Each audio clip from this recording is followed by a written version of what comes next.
Jelan'ny fankalalana dia tsapianao fa te hitana.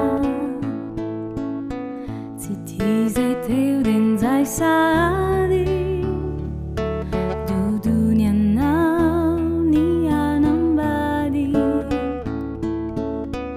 Amiky anefa adalana adisona ny fifamofona. Fa ny fititena mami dia zay ainanao androany. Ka leo hisaraka tsisy marary,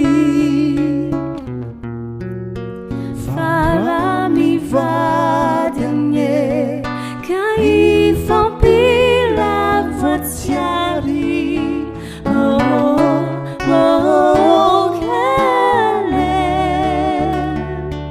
hisaraka tsisy manjony, ny fanambadinana ny fity novon'oly.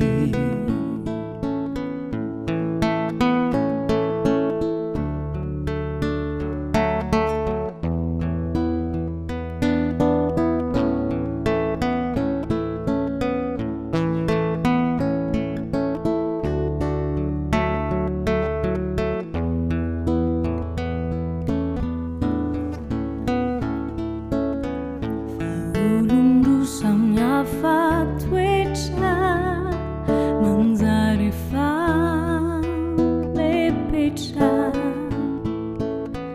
Rehefa elan'ny fanerasera